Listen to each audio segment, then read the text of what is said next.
ሰላም ጤና ይስጥልን ክቡራትና ክቡራን ተመልካቾቻችን ከናሁ ቴሌቪዥን የአክብሮት ሰላምታችንን እያቀረብን የዛሬ ዕለተ አርብ ሰኔ 13 2017 ዓ.ም ከሀገር ቤትና ከባህር ማዶ የተለያዩ ስፖርታዊ መረጃዎችን ወደ እናንተ እያደረስን ለሚቀጥሉት 20 ደቂቃ አብረን ቆይታ እናደርጋለን።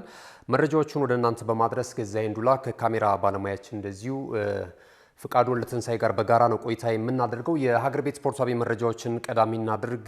የዳይመንድ ሊግ በፓሪስ ይከናወናል። ዛሬ ምሽት ላይ የሚደረጉ ውድድሮች አሉ። ኢትዮጵያን አትሌቶች እንደተለመደው ይጠበቃሉ። በተለይ በወንዶች 3000 ሜትር መሰናክል የሚደረገው ውድድር ኢትዮጵያን አትሌቶች እንደዚሁ የአሸናፊነቱን ቅድመ ግምት አግኝቷል። በዚህ ርቀት የዓለም ሪከርድ ባለቤቱ ኢትዮጵያዊው አትሌት ለሜቻ ግርማ ተሳታፊ ነው የሚሆነው። ከ8 ደቂቃ በታች ሮጠው እንግዲህ የርቀቱን በመጨረስ የሚታወቁ ትልልቅ አትሌቶች የሚሳተፉበት መሆኑን ተከትሎ የዛሬ ምሽቱን የዳይመንድ ሊግ የ3000 ሜትር ርቀት ተጠባቂ አድርጎታል። እንግዲህ እንደሚታወቀው አትሌት ለሜቻ ግርማ ከዚህ ቀደም በ2023 እዛው ፓሪስ ላይ በዳይመንድ ሊግ ዳንኤል ኩመን ለበርካታ ዓመታት ሪከርድነቱን ይዞት የነበረውን የርቀቱን ክብረ ወሰን እንደዚሁ መስበር የቻለበትን አጋጣሚ እናስታውሳለን። ለሜቻ ግርማ እንግዲህ በተለያዩ የግልና የብሔራዊ ቡድን ውድድሮች ላይ ጥሩ እንቅስቃሴ ሲያደርግ የነበረ ተስፈኛ አትሌት ነው። እንግዲህ አሁን 26 ዓመቱ ላይ ነው የሚገኘው። ይህ አትሌት በቀጣይ ዛሬ ምሽት በሚደረገው የፓሪሱ የዳይመንድ ሊግ የውድድር መድረክ ላይ ተጠባቂ ሆኗል ማለት ነው። 7:23 እንደዚሁ 81 ምርጥ ሰዓቱ ነው በዚህ ርቀት ላይ። ሌሎችም አትሌቶች የሚካፈሉ ነው የሚሆነው። አብርሃም ስሜና ጌትነት ዋለ ይሳተፋሉ። እነሱም እንደዚሁ የሜዳሊያ ሊስት ውስጥ ይገባሉ ተብሎ እየተጠበቁ ያሉ ኢትዮጵያን አትሌቶች ናቸው በዚህ ርቀት። ሌሎች የኬንያ የዩጋንዳና እንደዚሁ የአውሮፓ አትሌቶችም እንደዚሁ እንደሚካፈሉበት በዛሬ የዳይመንድ ሊግ ውድድር መድረክ ላይ ይጠበቃሉ ማለት ነው። በሌሎች ርቀቶችም እንደዚሁ ይደረጋሉ። ለምሳሌ በዚሁ በ3000 ሜትር በሴቶች አትሌት ሲምቦ አለማየሁ እንደዚሁም አትሌት ሎሚ ሙለታ በውድድሩ ላይ ተሳታፊ ነው የሚሆኑት። ኢትዮጵያውያን አትሌቶች እንግዲህ በሁለቱም ጾታ በዚህ በ3000 ሜትር መሰናክል አሸናፊነት ቅድመ ግምት ተሰጥቷቸዋል። ከባድ ስንቅንቅ ሊሆነው እንደሚችል ይገመታል። 8ኛውን ከተማ ነው እንግዲህ ያዳረሰ የሚገኘው። ባለፈው ሳምንት እንደምናስታውሰው በኖርዌይ ኦስሎ ተደርጎ ነበር 6ኛው ከተማ ሆኖ አሁን ወደ ፓሪስ መጥቷል። ዛሬ ምሽት የሚደረጉት የአትሌቲክስ ውድድሮች እንግዲህ ከፍተኛ ትኩረትን ስበዋል ማለት ነው። ሌላ እንግዲህ በ5000 ሜትርም የሚጠበቅ ውድድር አለ በዚሁ በፓሪስ ማለት ነው። ዮሚፍ ቀጀልቻ እንደዚሁ አዲሱ ይሁኔ፣ ሳሙኤል ሰፈራና ደራዲዳ በዚህ ውድድር መድረክ ላይ ይሳተፋሉ። ሌላኛው መዝገቡ ስሜም በተመሳሳይ በዚህ በ5000 ሜትር የወንዶች ርቀት ላይ የሚሳተፉ አትሌቶች ናቸውና ቅድመ ግምት ተሰጥቷቸዋል። ዮሚፍ ቀጀልቻ በዚህ የውድድር ዳይመንድ ሊግ ላይ በኖርዌይ ኦስሎ እንግዲህ 8ኛ ደረጃን ይዞ ማጠናቀቁን እናስታውሳለን። በተመሳሳይ እንደዚሁ መዝገቡ ስሜም በዛ ውድድር መድረክ ላይ ተሳትፎ እንደነበር ይታወሳል። 8ኛና 9ኛ ደረጃን ነበር ይዞ ያጠናቀቁት። ዛሬ ምሽት ግን ከባድ ስንቅንቅ ያደርጋሉ ተብሎ ይጠበቃል። ኢትዮጵያን አትሌቶች የአሸናፊነት ቅድመ ግምት ተሰጥቷቸዋል። ያው የግል ውድድር ቢሆንም ኢትዮጵያን ወክለው ነው በዚህ ዳይመንድ ሊግ የውድድር መድረክ ላይ የሚሳተፉት። ናሁ ስፖርት እንደ ሁልጊዜውም እንግዲህ በውድድሩ ላይ የጥሩ ውጤት እንዲገጥማቸው ይመኛል። ወደ ሌላኛው የሀገር ቤት ስፖርታዊ መረጃችን እንለፍ። ከነገ በስቲያ በዕለተ እሁድ የኢትዮጵያ ፕሪሚየር ሊግ የ2017 ዓ.ም የውድድር ዘመን የመርሃ ግብሩም የውድድር ዓመቱም የመጨረሻ ጨዋታዎች ይከናወናሉ። ላለመውረድ የሚደረገው ትንቅንቅ እጅግ በጣም ተጠናክሮ ቀጥሏል። በኢትዮጵያ ፕሪሚየር ሊግ በተለይ ሊጉን በሚከታተሉ የእግር ኳሱ ቤተሰቦች ዘንድ ትልቅ ትኩረትን የሳበው ላለመውረድ የሚደረገው ፍልሚያ ነው። በዕለተ እሁድ እንግዲህ ሊጉ ጅማሮን ሲያደርግ ኢትዮጵያ ቡና ከኢትዮጵያ ንግድ ባንክ ቀን 9 ሰዓት ላይ በአዳማ ሳይንስና ቴክኖሎጂ ዩኒቨርሲቲ ስቴዲየም በሚያደርጉት ጨዋታ ነው። በዚህ ሁለት አመሻሽ 12 ሰዓት ላይ ቅዱስ ጊዮርጊስ እግር ኳስ ክለብ ከመቻል ጋር እንደዚሁ ጨዋታቸውን የሚያከናውን ይሆናል። በዕለተ ሰኞ ሌሎች ጨዋታዎችም እንደዚሁ ይደረጋሉ። ወላይታ ዲቻ ከድሬዳዋ ከተማ ቀን 9 ሰዓት ላይ፣ አመሻሽ 12 ሰዓት ላይ ደግሞ ሀዲያ ሆሳዕና ከአርባ ምንጭ ከተማ፣ ማክሰኞ ሐዋሳ ከተማ ከአዳማ ከተማ የሚያደርጉት ጨዋታ ትልቅ ትኩረትን አግኝቷል። አዳማ ከተማ በኢትዮጵያ ፕሪሚየር ሊግ ላይ ለመሰንበት እንግዲህ ይህንን ጨዋታ ከ8 ጎል በላይ አግብቶ ማሸነፍ ይጠበቅበታል።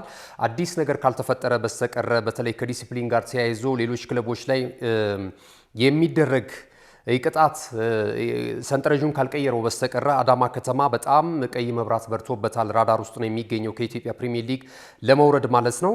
ከሐዋሳ ከተማ ጋር ጨዋታውን የሚያከናውን ይሆናል። ሐዋሳ ከተማ ደግሞ ላለፉት 12 ጨዋታዎች አልተሸነፈም። የአሰልጣኝ ሙልጌታ ምህረት በዚህም ጨዋታ ላይ የአሸናፊነት ቅድመ ግምት አግኝቷል።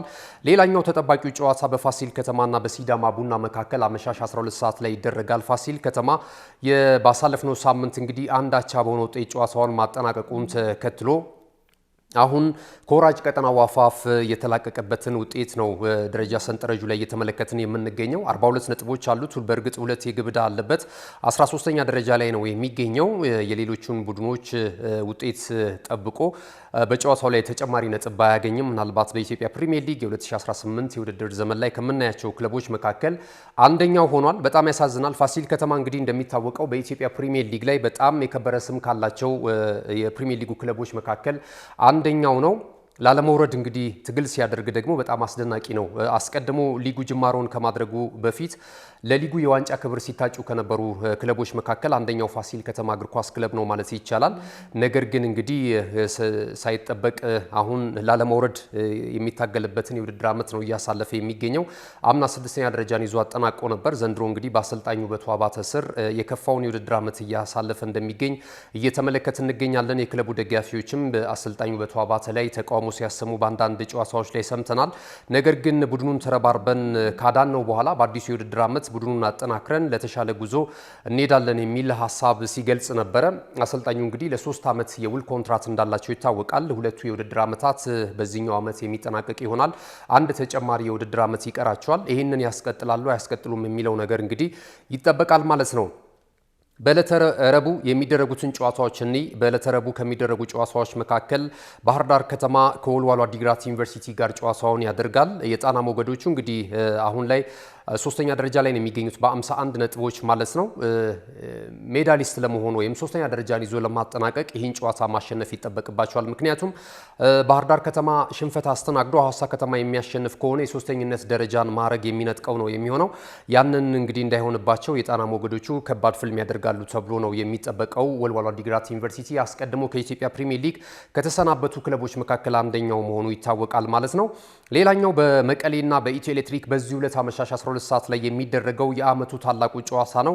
መቀሌ 70 እንደርታም ኢትዮ ኤሌክትሪክም የመውረድ ስጋት ያለባቸው ሁለት ክለቦች ናቸው። ስለዚህ እንግዲህ ራሳቸውን ለማዳን ይሸናነፋሉ በእርግጠኝነት ተብሎ ይጠበቃል።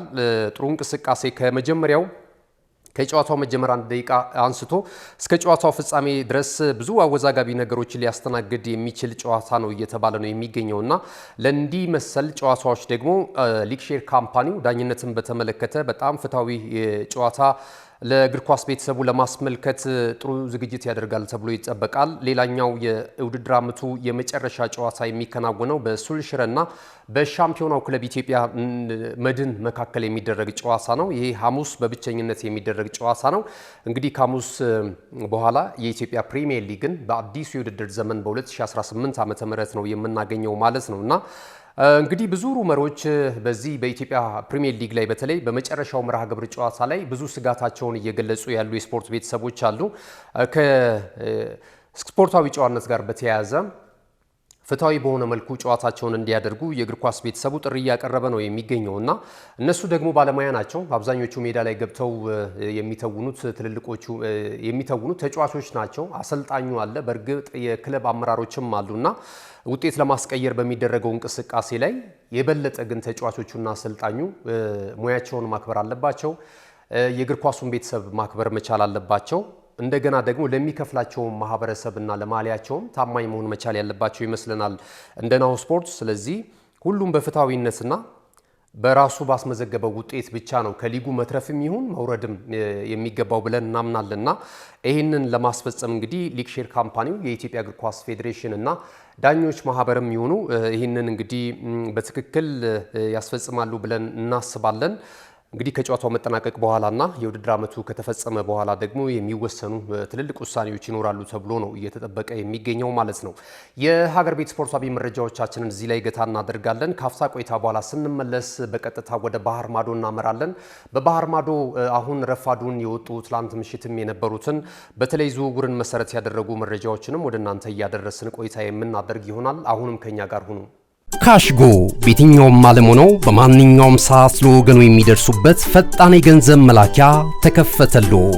ማስተርና ቪዛ ካርዶን በመጠቀም ከ5 እስከ 20 ዶላር የሚልኩበት አዲስ የገንዘብ መላኪያ መንገድ። ካሽጎን ለየት የሚያደርገው የትኛውም የገንዘብ ዝውውር በፍጥነት አገልግሎት ከመስጠቱም ባሻገር ለማንኛውም አገልግሎት ምንም አይነት ክፍያ አለመጠየቁ ነው። በሀገራችን ታሪክ ገንዘብን ከውጪ ወደ ሀገር ቤት በማስተላለፍ በመተግበሪያ መልክ አገልግሎት መስጠት የጀመረው የመጀመሪያው ሀገር በቀል የገንዘብ መላኪያ ዘዴ ካሽጎ ከ4500 በላይ ባሉ የባንክ ቅርንጫፎች አገልግሎት እየሰጠ ይገኛል። ገንዘቦን በሰኮንዶች ልዩነት ውስጥ ይፈልጉ በአካውንቶ ወይንም በእጆ ቆጥረው የሚወስዱበት ልዩ ዘዴ። በቅርቡ ሁሉንም ኢትዮጵያዊ ባለቤት ለማድረግ ጉዞ የጀመረው ካሽጎ ዛሬውኑ መተግበሪያውን በስልኮ ላይ በመጫን የአገልግሎቱ ተጠቃሚ ሆኑ። ፍጥነት መለያችን፣ ኢትዮጵያን መክፈቻችን፣ ካሽጎ ነው መላኪያችን። ካሽጎ የአዲሱ ትውልድ ብራንድ። ይህ ናሁ ቴሌቪዥን ነው። ክቡራትና ክቡራን ተመልካቾቻችን ተመልሰናል። ቀደም ሲል የሀገር ቤት ስፖርታዊ መረጃዎችን ወደ እናንተ አደረስን። ከዚህ ሰዓት ጀምረን ደግሞ ከባህር ማዶ የተለያዩ የወሬ ምንጮች ያገኘናቸውን ደግሞ ዘገባዎች ወደ እናንተ እናደርሳለን። የዓለም ክለቦች ዋንጫ የውድድር መድረክ በሀገር አሜሪካ አስተናጋጅነት እንደዚሁ እየተከናወነ ይገኛል። ትላንት የምድቡ ሁለተኛ ጨዋታዎች መከናወን ጀምረዋል። ትላንት የተደረጉ ጨዋታዎች አሉ። እንግዲህ የምድብ አንድ ባሳለፍነው እለት እንደዚሁ መጠናቀቁ ይታወሳል። ትላንት ምሽትና ሌሊት ላይ ደግሞ የተደረጉ እንደዚሁ የምድብ አንድ ሁለተኛ ጨዋታዎች ተከናውነዋል። ፓልሜራስ ከግብፁ ክለብ አልአህሊ ጋር ያደረጉት ጨዋታ በፓልሜራስ በብራዚሉ ክለብ 2-0 አሸናፊነት ተጠናቋል። ሌላኛው የአሜሪካው ክለብ ኢንተር ሚያሚ ከፖርቶ ጋር ያደረጉት ጨዋታ በኢንተር ሚያሚ 2-1 አሸናፊነት ፍጻሜውን አግኝቷል። የአሜሪካው ክለብ አሸናፊ እንዲሆን ሊዮኔል አንድሬስ ሜሲ የ8 ጊዜ የባሎን ዶር አሸናፊው በቅጣት ምት ጎል አስቆጥሯል፣ አሸናፊም አድርጎታል። ሌላኛውን ጎል ደግሞ ለኢንተር ሚያሚ እንደዚሁ ሌላስኮ ማስቆጠር ችሏል። ትላንትና እንግዲህ በቅጣት ምት ሊዮኔል አንድሬስ ሜሲ ያስቆጠራት ጎል በእግር ኳስ ዘመኑ 68ኛው የቅጣት ምት ጎል ሆና ተመዝግባለች ማለት ነውና አሁንም እንግዲህ 38 ዓመቱ ላይ ይገኛል። በእርግጥ ከሱ 2 ዓመት ከፍ ብሎም ያለው ክርስቲያኖ ሮናልዶ አሁንም ግብ አምራችነቱን እንደቀጠለ ነው በሳውዲ ፕሮ ሊግ በአልናስር እግር ኳስ ክለብ። እንደዚሁ ደግሞ ሊዮኔል አንድሬስ ሜሲን በተመሳሳይ ጎሎችን እያስቆጠረ ይገኛል ለብሔራዊ ቡድናቸውና እንደዚሁ ለክለባቸው ለሚጫወቱት ማለት ነው። አሁንም ድረስ የነሱ ታላቅነት አያልነት እንዳልነጠፈ በእድሜያቸው ማምሻም እየተመለከትን እንገኛለን። ትላንትና እንግዲህ 68ኛው ደቂቃ ላይ እንደዚሁ ጎል አስቆጥሮ ኢንተር ሚያሚን አሸናፊ ማድረግ የቻለበትን አጋጣሚ ፈጥሯል ማለት ነው። አሞሮዲዮን የተሰኘው የፖርቶ ተጫዋች ደግሞ ብቸኛውን የማስተዛዘኛ ግብ ከመረብ አሳርፏል ለፖርቶ ማለት ነው። ኢንተር ሚያሚ ትላንትና ድል ማድረጉን ተከትሎ እንግዲህ 4 ነጥብ ይዞ ሁለተኛ ደረጃ ላይ ተቀምጧል በምድቡ። ከምድቡ የማለፍ እድሉንም የበለጠ እያሰፋ ነው የሚገኘው። ፖርቶ በመጀመሪያው ጨዋታ አቻ ነው የተለያየው። ትላንት ሽንፈት አስተናግዷል እንደዚሁ በአንድ ነጥብ። ቀጣይ መጨረሻ የምድቡን ጨዋታ ለማድረግ እየተዘጋጀ ነው የሚገኘው ማለት ነው። ሌላኛውን ጨዋታ እንመልከት። የብራዚሉ ክለብ ቦታፎጎ እንደዚሁ ፈረንሳዩ ክለብ ፒኤስጂ ጋር ያደረጉት ጨዋታ በብራዚሉ ክለብ ቦታፎጎ 1-0 አሸናፊነት ተጠናቋል። በዚህ ጨዋታ ላይ እንግዲህ አልተገመተም። ፒኤስጂ በቀላሉ ይህን ጨዋታ ሊያሸንፍ ይችላል ተብሎ ተገምቶ ነበር። ምክንያቱም አስቀድሞ የስፔኑን ክለብ አትሌቲኮ ማድሪድን ገጥሞ 4-0 በሆነ ውጤት ማሸነፉ ይታወሳል ፒኤስጂ። ትላንትና ግን ያው ድልና አሸናፊነት ያዘናጋቸው ይመስላል። ትላንት በነበረው ጨዋታ 1-0 በሆነ ውጤት ተሸንፏል። ኢጎር ጄሱስ ነው ብቸኛውን የቦታፎጎን ጎል ከመረብ ማሳረፍ የቻለው። ይህ ተጫዋች እንግዲህ በቀጣይ ምናልባት ወደ አውሮፓ መጥቶ ይደምቃሉ ከሚባሉና ብዙ ክለቦች ከወዲሁ የተጫዋቹ ያሳየውን እንቅስቃሴ በመከተል እንግዲህ የማስፈረም ፍላጎት እያሳዩ ነው እየተባለ ነው የሚገኘው ማለት ነው። ትላንትና ብቸኛውን ግብ ከመረብ አሳርፏል። የአውሮፓ ክለቦች እንግዲህ በብራዚል ክለቦች ሲሸነፉ ከረጅም ዓመታት ነው 12 ዓመታት ተቆጥሯል ተብሏል። ለመጨረሻ ጊዜ አውሮፓ ክለቦች በብራዚል ክለቦች ሲሸነፉ 2012 ላይ ኮሪንቲያስ የተባለ የብራዚል ቡድን ነበረ ወይም ክለብ ነበረ የምዕራብ ለንደን ክለብ ቼልሲን ያሸነፈው ማለት ነው። በዛ አጋጣሚ ከረጅም ዓመታት በኋላ እንግዲህ ትላንትና ቦታፎጎ ፒኤስጂን በማሸነፍ የአውሮፓ የበላይነታቸውን ተቆጣጥረውታል ባንልም ዳግም እንግዲህ ከረጅም ዓመታት በኋላ ማሸነፍ ችሏል። ሌላው ጨዋታ በአትሌቲኮ ማድሪድ እና በሲያትል ሳውንደርስ የተደረገ ጨዋታ ነው። ይህን ጨዋታ አትሌቲኮ ማድሪድ 3-1 በሆነ ውጤት ማሸነፍ ችሏል።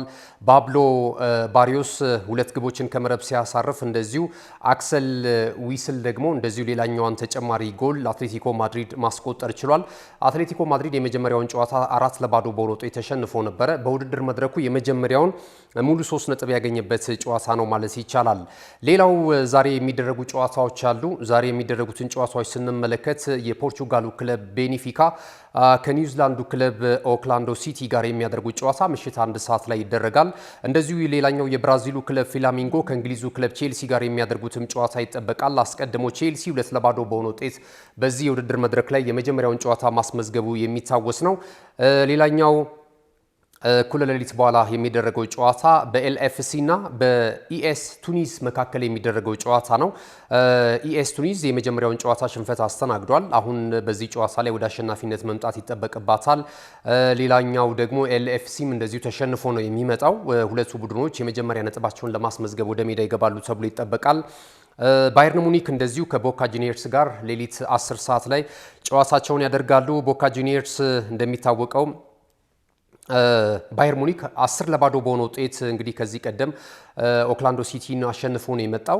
6ኛ ተከታታይ ነጥቡን ለማስመዝገብና ከወዲሁ ከምድቡ የማለፉን ውጤት ለማረጋገጥ የሚመጣበት ጨዋታ ነው ተብሎ ይጠበቃል ማለት ነው። ምድቡን እንግዲህ ፍላሚንጎ ይህ ምድብ 4 ነው። ፍላሚንጎ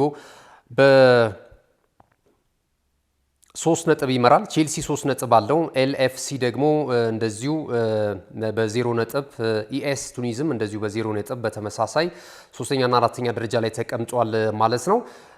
ወደ ዝውውር መረጃዎችና ሌሎች ተያያዥ ጉዳዮችን የምናነሳ ነው የሚሆነው። አሁንም አብራችኑ ነው። እነሆ የምስራች!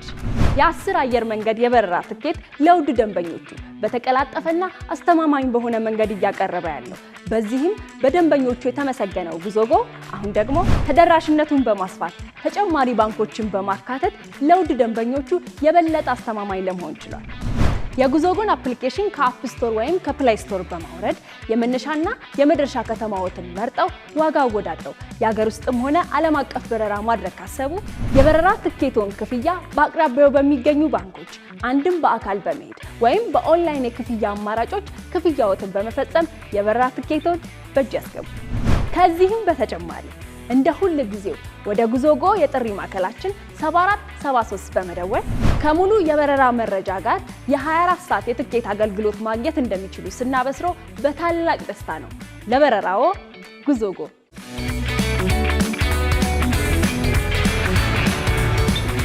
የመጨረሻው የመረጃችን ምዕራፍ ላይ ደርሰናል። ከዝውውር ጋር የተያያዙ ጉዳዮችን እናነሳለን። እንግዲህ መጪው አዲሱ የውድድር ዘመን በአውሮፓ 5ቱ ታላላቅ ሊጎች ላይ በተለይ ጠንካራ ሆኖ ለመቅረብ ክለባቸውን እያደሱና እያጠናከሩ የሚገኙ ክለቦች እንግዲህ በዝውውሩ ላይ በንቃት እየተሳተፉ ይገኛሉ። ማንቸስተር ሲቲ እንግዲህ ያለ ዋንጫ ነበር ባሳለፍነው ዓመት ያጠናቀቀው። አሁን ወደ አሸናፊነት ለመምጣት እንግዲህ የበለጠ የቀድሞ ገናናነቱን ለመመለስ በአሰልጣኝ ፔፕ ጋርዲዮላ ስር የነቃ ተሳትፎ እያደረገ ይገኛል። በርከት ያሉ ተጫዋቾችን ከጥር የተጫዋቾች የዝውውር መስኮት ጀምሮ በክረምቱም የተጫዋቾች የዝውውር መስኮት እንደዚሁ ተጫዋቾችን እያስፈረመ ነው የሚገኘው። ከእንግሊዝ እንግዲህ ቢግ ፎር ላይ ከሚገኙ ክለቦች መካከል አንደኛው ማንቸስተር ሲቲ ነው ማለት ይቻላል። የነቃ ተሳትፎን በዚህ የክረምት የተጫዋቾች የዝውውር መስኮት ላይ እያሳለፉ ከሚገኙ ክለቦች ማለት ነውና ቀጣይ ጠንካራ የውድድር ዓመት ልንመለከት እንችላለን በፕሪሚየር ሊጉ ላይ ማለት ይቻላል። ሌሎች ክለቦችም እንደዚሁ እንደየድርሻቸው ተጫዋቾችን በሚያስፈልጋቸው ዲፓርትመንት ላይ እያመጡ ይገኛሉ። አሁን የምንመለከተው የአርሰናልን ነው። አርሰናል እንግዲህ በጣም አሰልቺ ነው ከዝውውር ጋር የተያያዘ በእርግጥ የተለመደ ነው። ከአመት ዓመት እንግዲህ በጥርም ይሁን በክረምቱ የተጫዋቾች የዝውውር መስኮት ላይ ተጫዋቾች ያመጣል ይባላል። ነገር ግን ሌሎች ቡድኖች ሲነጥቁት እየተመለከትን ነው የምንገኘው። አሁን ኒኮ ዊሊያምስ ትላንትና እንግዲህ ወደ ባርሴሎና ማምራቱ ተረጋግጧል። ከዚህ ቀደም ለመድፈኞቹ ይፈርማል ተብሎ ብዙ ሲባልለት የነበረ ተጫዋች ነው። በአሰልጣኝ እንደዚሁ ቬንገር ጊዜም በተመሳሳይ አሰልቺ ነው የአርሰናል ዝውውር። አሁን እንደውም በአርቴታ ስር የተሻለ ነው። ገንዘብ ማውጣት ጀምረዋል። በክለቡ ታሪክ ሪከርድ የሆነ ገንዘብ ለዴክላን ራይስ ማውጣታቸውን እናስታውሳለን። ከዛ በፊትም እንግዲህ እንደነ ኒኮላስ ፔፔን የመሳሰሉ ተጫዋቾች እነ ኦዚል ከሪያል ማድሪድ ሲመጡ በተመሳሳይ ከፍ ያለ ገንዘብ የወጣባቸው ተጫዋቾች እንደነበሩ ማስተዋወስ እንችላለን። በሂደት አሁን የተሻለ ነገር ቢኖርም አሁንም ግን አርሰናል ወደ ዋንጫ አሸናፊነት ለመምጣት ግን ባሳለፍነው 2 ዓመታት በተለይ እንደተመለከትነው በተለይ የፊቱ ዲፓርትመንት ላይ የአጥቂ ስፍራ ተጫዋች ያስፈልገዋል። የ9 ቁጥር ሚና ያላቸው ተጫዋቾች ደግሞ እንደዚሁ ለመድፈኞቹ ደጋፊዎች ፎይታን ይሰጣሉ ተብሎ ይጠበቃል። ነገር ግን አሁንም የተሳካ ነገር የለም። ከዝውውርና ወይም ደግሞ ከሩመር ያለፈ ነገር አርሰናል ለደጋፊዎቹ እያስመለከተ አይደለም የሚገኘው። አርሰናል የክለቡ አመራሮች ያምናሉ ተጫዋቾች እንዲመጡ። አሰልጣኙም እንግዲህ ያሳለፍነው ዓመት ከፍተኛ መስዋዕትነት ያስከፍለን የፊት መስመር ላይ የተጎዱብን ተጫዋቾች ናቸው ሲል እንደነበረ እናስታውሳለን። እና ታዲያ ምንድነው ችግሩ ሲባል ግን ያው ብዙ ተጫዋቾችን የማማረጥ ነገር ላይ ነው ያለው ዘንድሮ እንደሚታወቀው ማለት ነው። በተለይ የማያዳግም ዘለግ ላሉ ዓመታቶች የአርሰናልን የፊት መስመር የአጥቂነት ሚና በብቃት ሊወጣ የሚችልና ከዋንጫ ጋር ሊያስታርቀው የሚችለውን ቡድኑን እንደዚህ አይነት አጥቂ ነው በማማረጥ ላይ የሚገኙት ማለት ነው። ላለመሳሳት ከዚህ ቀደም እንግዲህ ከምዕራብ ለንደኑ ክለብ ቼልሲ ያመጡት ሃቨርትስ እንደተመለከት ነው ደጋፊዎች ብዙም አልወደዱትም ነበረ። ነገር ግን ወደ 60 ሚሊዮን ፓውንድ ነው ይሄ ተጫዋች የወጣበት ለዝውውሩ ማለት ነው። ከቼልሲ ወደ አርሰናል ሲመጣ በመጣበት ዓመት እንዴት ያለ እንደተቸገረ የሚታወስ ነው። ብዙ የክለቡ ደጋፊዎች አልወደዱትም፣ ተቃውሞ ሲያሰሙ ነበረ። አሰልጣኝ ሚኬል አርቴታም ተጫዋች መመልመል አይችልም ወይም ደግሞ ተጫዋች መመልከት አይችልም፣ የጎደለው ምን እንደሆነ አያውቅም የሚል እንደዚሁም ጠንከር ያሉ ትችቶችን ሲሰነዝሩበት እንደነበረ ይታወሳል። ነገር ግን በሂደት ደግሞ ተጫዋቹ ጎሎችን እያስቆጠረ ለአርሰናል በጣም ወሳኝ ተጫዋች ባይሆን እንኳን የተሻሻለበትን አጋጣሚዎች ተመልክተናል። ነገር ግን እሱ ደግሞ ተጎድቶ ያው ያለፈውን የመጨረሻ የውድድር ዓመቱን የሊግ ጨዋታዎች ላይ እንዳልነበረ እናስታውሳለን። እሱ ብቻ አይደለም፣ ገብርኤል ኢየሱስን በተመሳሳይ ጉዳት አስተናግዶ እንደዚሁ ያ ቦታ ትልቅ ክፍተትና ለአርሰናሎች ትልቅ መስዋዕትነት እንዳስከፈላቸው ይታወቃል፣ ከዋንጫ ጋር እንዳይገናኙ ማለት ነው። ይህ እንግዲህ ሁኔታ በዘንድሮ ዓመትም እንዳይደገም የክለቡ ደጋፊዎች አጥብቀው አሁንም ጥሪያቸውን በማቅረብና ተቃውሟቸውን እያሰሙ ነው የሚገኙት በክለቡ አመራሮችና በአሰልጣኝ ሚኬል አርቴታ ላይ። ነገር ግን አሁንም ተግባራዊ የሆነ ዝውውር እየተመለከትን አይደለም የምንገኘው። በእርግጥ የአማካኝ ስፍራ ተጫዋች ማርቲን ዙቢሜንዲን ከሪያል ሶሴዳድ የማስፈረማቸው ነገር እውን ስለመሆኑ እየተረጋገጠ ይገኛል። የተወሰኑ ነገሮች ናቸው። በቃል ደረጃ ከክለቡ ጋር ተስማምቷል። ሪያል ማድሪድ በመሃል ሰበር ገብቶ ነገሮችን ሊያበላሽባቸው ይችላል ተብሎ ስጋት ነበር። ነገር ግን ያ እንደተቀረፈ እየተሰማን ነው የምንገኘው። የአጥቂ መስመር ላይ ግን አሁንም በቤንጃሚን ሴስኮና በቪክቶር ጊዮኬሬሽ ጉዳይ አሁንም እልባት አላገኘም። የበለጠ አጥብቀው እየሰሩ የሚገኙት ቤንጃሚን ሴስኮ ላይ እንደሆነ ይታወቃል። ነገር ግን ተጫዋቹ ደግሞ የተጫዋቹ ክለብ አርቢ ሌፕዚግ ደግሞ ከፍ ያለ ገንዘብ ነው የሚፈልጉት፣ እስከ 80 ሚሊዮን ፓውንድ ድረስ ይፈልጋሉ። አርሰናል ደግሞ ይህንን ተጫዋች ቢያንስ ከ60 እስከ 65 ድረስ ሚሊዮን ፓውንድ ነው ማውጣት የሚፈልጉት ለዚህ ተጫዋች ዝውውር ማለት ነው። ቪክቶር ጊዮኬሬሽ በጣም ፍላጎት አለው። ዩናይትድ በአውሮፓ መድረክ እንደማይሳተፍ ይታወቃል። ስለዚህ መድፈኞቹን ምርጫው አድርጓል። ነገር ግን በሁለተኛነት ነው እየተመለከቱት የሚገኘው። አሁን ደግሞ አርሰናል ከሌላ ተጫዋች ጋር ስሙ እየተያዘ ይገኛል። ኖኒ ማዱኬን ለማስፈረም ፍላጎት አለው እየተባለ ይገኛል። የምዕራብ ለንደኑ ክለብ የፊት መስመር አጥቂ እንግሊዛዊ የ23 ዓመቱን ኢንተርናሽናል ለማስፈረም መድፈኞቹ እንደዚሁ እየተከታተሉት እንደሚገኙ እየተገለጸ ነው የሚገኘው። አሁን ላይ እንግዲህ ተጫዋቹ በክለቡ ቼልሲ በዓለም ክለቦች ሻምፒዮን የውድድር መድረክ ላይ ለመሳተፍ በአሜሪካ ነው የሚገኘው። የመጀመሪያ ጨዋታቸውን አድርገው 2-0 በሆነ ውጤት አሸንፈው ማሸነፋቸው ይታወሳል፣ ቼልሲዎች ማለት ነው። ከዛ ጨዋታ መጠናቀቅ በኋላ እንግዲህ በአንዳንድ ምሽት ቤቶች ተስፋ የመቁረጥ ነገርና በቼልሲ ላይቀጥል እንደሚችል የሚያሳዩ ነገሮች በዛ ቤትም ደስተኛ እንዳልሆነ እየተገለጸ ነው የሚገኘው። አሰልጣኝ ኤንዞ ማሬስካ ተጨማሪ የመጫወቻ ደቂቃ እንዲሰጡት ይፈልጋል።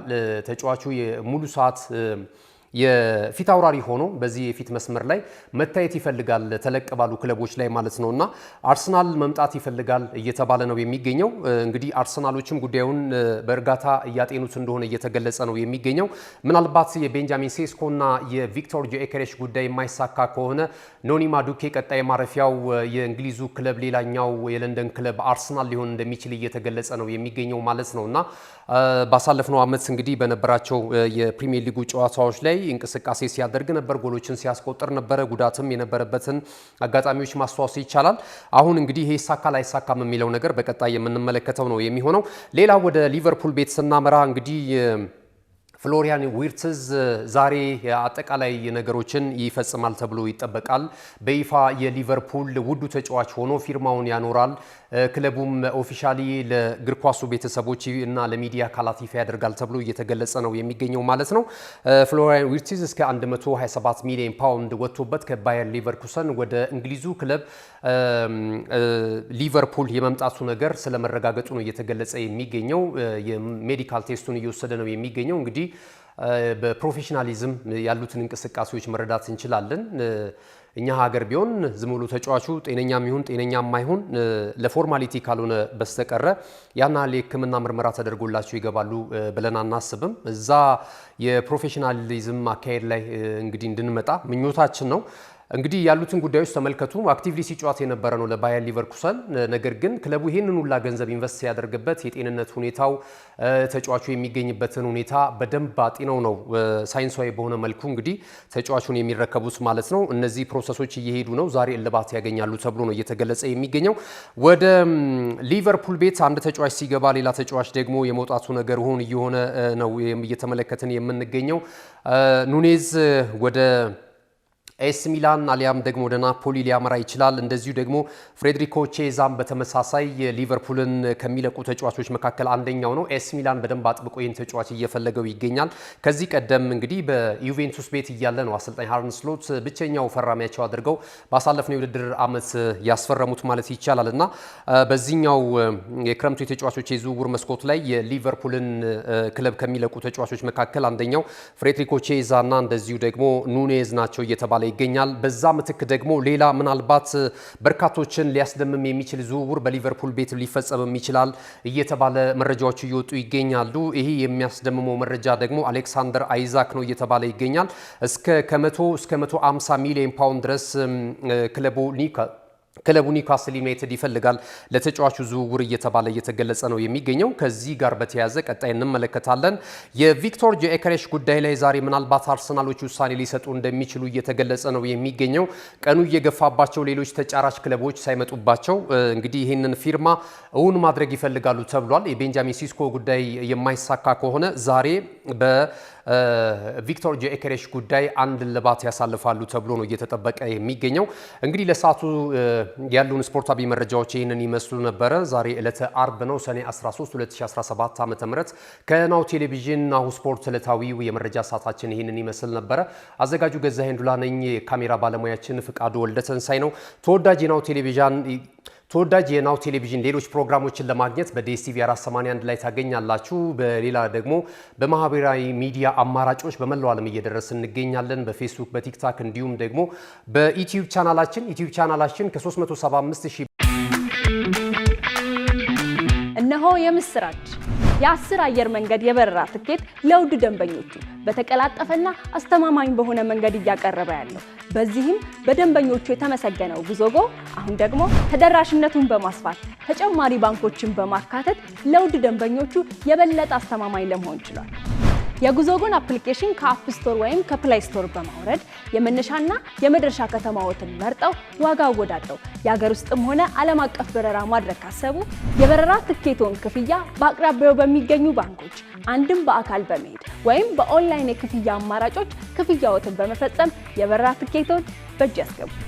ከዚህም በተጨማሪ እንደ ሁል ጊዜው ወደ ጉዞጎ የጥሪ ማዕከላችን 7473 በመደወል ከሙሉ የበረራ መረጃ ጋር የ24 ሰዓት የትኬት አገልግሎት ማግኘት እንደሚችሉ ስናበስሮ በታላቅ ደስታ ነው። ለበረራዎ ጉዞጎ